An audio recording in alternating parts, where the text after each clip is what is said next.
یا ایھا الذین آمنوا، اے ایمان والو، اللہ کا پیغام مومنوں کے نام۔ الحمدللہ رب العالمین والصلاة والسلام علی سید المرسلین، اما بعد فاعوذ باللہ من الشیطان الرجیم، بسم اللہ الرحمن الرحیم۔ الصلاة والسلام علیکہ یا رسول اللہ وعلی آلکہ واصحابکہ یا حبیب اللہ، الصلاة والسلام علیکہ یا نبی اللہ وعلی آلکہ واصحابکہ یا نور اللہ۔ میٹھے میٹھے اسلامی بھائیوں اور مدنی چینل کے ناظرین، مدنی چینل کا سلسلہ ہے اللہ کا پیغام مومنوں کے نام، جس میں الحمدللہ عز و جل ہم قرآن پاک کی ان آیتوں کے بارے میں سنتے ہیں جس میں ہمارے رب عز و جل نے اے ایمان والو کہہ کر مجھ سے اور آپ سے بات کی ہے۔ آئیے آج دیکھتے ہیں قرآن پاک کے کون سا پارہ ہے، سورت کون سی ہے اور آیت نمبر کون سی ہے۔ سورہ مائدہ آیت نمبر 106 اور پارہ ہے 7واں۔ پہلے تلاوت قرآن سنتے ہیں، پھر اس کا ترجمہ اور پھر تفسیر صراط الجنان سے اس کے بارے میں خوبصورت مدنی پھول۔ یا ایھا الذین آمنوا شہادۃ بینکم اذا حضر احدکم الموت حین الوصیۃ اثنان ذوا عدل منکم او آخران من غیرکم ان انتم ضربتم فی الارض فاصابتکم مصیبۃ الموت تحبسونهما من بعد الصلاة فيقسمان بالله إن ارتبتم لا نشتري به ثمنا ولو كان ذا قربى ولا نكتم شهادة الله إنا إذا لمن الآثمين۔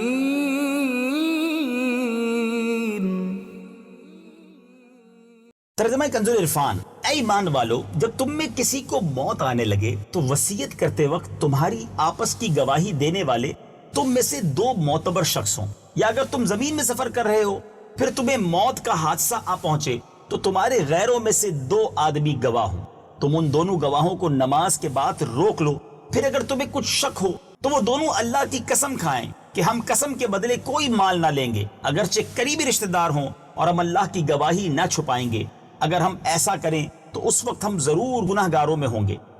شہادت بینکم، تمہاری آپس کی گواہی، تفسیر صراط الجنان میں ہے۔ اس آیت مبارکہ کا شان نزول یہ ہے کہ مہاجرین میں سے ایک صاحب جن کا نام بدیل تھا، وہ تجارت کے ارادے سے دو عیسائیوں کے ساتھ ملک شام کی طرف روانہ ہوئے۔ ان عیسائیوں میں سے ایک کا نام تمیم بن اوس داری تھا اور دوسرے کا عدی بن بدا۔ شام پہنچتے ہی بدیل بیمار ہو گئے اور انہوں نے اپنے تمام سامان کی فہرست لکھ کر سامان میں ڈال دی اور ہمراہیوں کو اطلاع نہ دی۔ جب مرض کی شدت ہوئی تو بدیل نے تمیم اور عدی دونوں کو وصیت کی کہ ان کا تمام سرمایہ مدینہ شریف پہنچ کر ان کے گھر والوں کے حوالے کر دیا جائے۔ پھر بدیل کی وفات ہو گئی۔ ان دونوں نے ان کی موت کے بعد ان کا سامان دیکھا تو اس میں ایک چاندی کا جام تھا جس پر سونے کا کام کیا ہوا تھا، اس میں 300 مسکال چاندی تھی۔ بدیل یہ جام بادشاہ کو نظر کرنے کے قصد سے یعنی ارادے سے لائے تھے۔ ان کی وفات کے بعد ان کے دونوں ساتھیوں نے اس جام کو غائب کر دیا، اور اپنے کام سے فارغ ہونے کے بعد جب یہ لوگ مدینہ طیبہ پہنچے تو انہوں نے بدیل کا سامان ان کے گھر والوں کے سپرد کر دیا۔ سامان کھولنے پر فہرست ان کے ہاتھ آ گئی جس میں تمام سامان کی تفصیل تھی۔ سامان کو اس کی فہرست کے مطابق کیا مگر وہ جام نہ ملا۔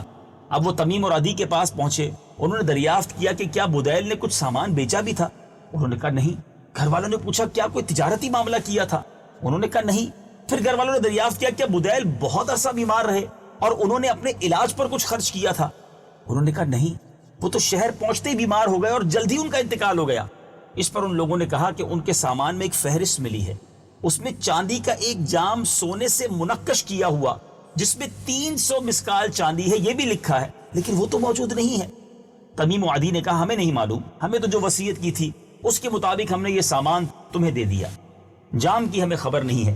یہ مقدمہ رسول اللہ صلی اللہ علیہ وسلم کے دربار میں پیش ہوا۔ تمیم و عدی وہاں بھی انکار پر جمے رہے اور قسم کھا لی اس پر یہ آیت نازل ہوئی۔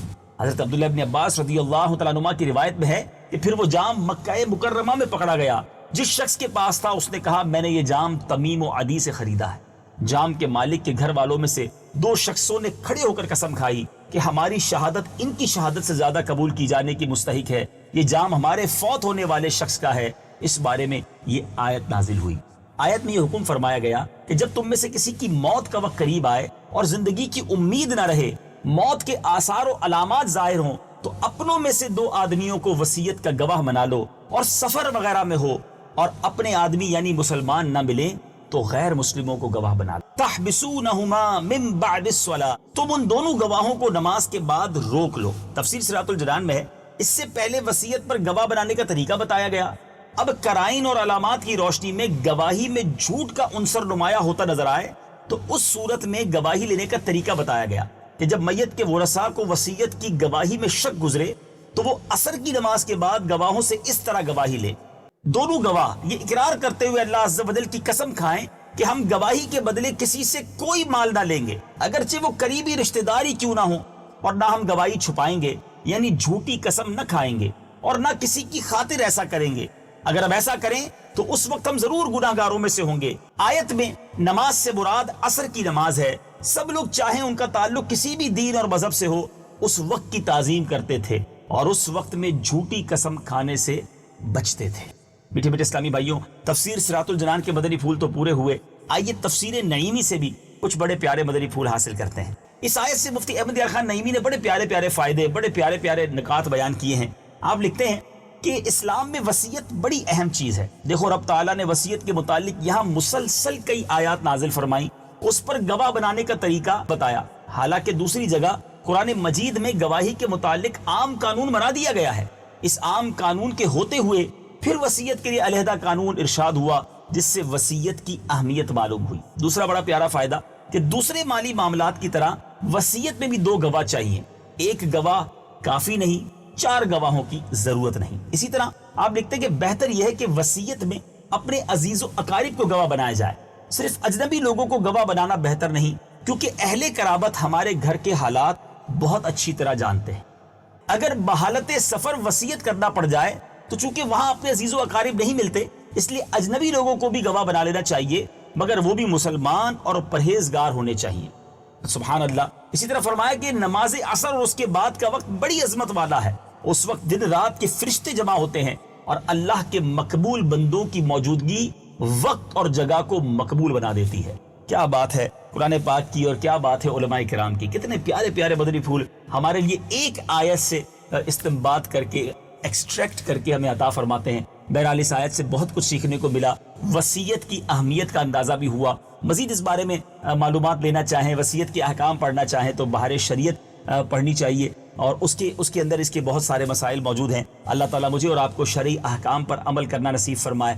کتنا کرسٹل کلیئر مذہب ہے ہمارا کہ وہ یہ چاہتا ہے، شریعت یہ چاہتی ہے کہ کسی قسم کی لڑائی نہ ہو، کوئی جھگڑا نہ ہو، کوئی کنفیوژن نہ ہو، لکھ لیا جائے، گواہ بنا لیے جائیں، کلیئر کر لیا جائے۔ اللہ کرے کہ ہماری بھی ایسی عادت ہو کہ ہم کاروبار کریں۔ ہم نے پچھلے آیتوں میں یہ بھی سنا کہ کاروبار کرو تو کسی کو گواہ بنا لو، لکھ لو، کانٹریکٹ کلیئر ہونا چاہیے اور کسی قسم کی کوئی کنفیوژن نہ ہو۔ اللہ تعالیٰ مجھے اور آپ کو قرآن کے احکام پر عمل کرنے کی توفیق عطا فرمائے۔ مدنی چینل دیکھتے رہیے، اگلے سلسلے میں ایک اور آیت قرآنی لے کر حاضر ہوں گے، اس کا ترجمہ اور اس کی تفسیر سن کر انشاءاللہ اپنے دلوں کو منور کریں گے۔ صلو علی الحبیب صلی اللہ تعالی علی محمد صلی اللہ علیہ وسلم۔ یا ایہا الذین آمنوا، اے ایمان والو، اللہ کا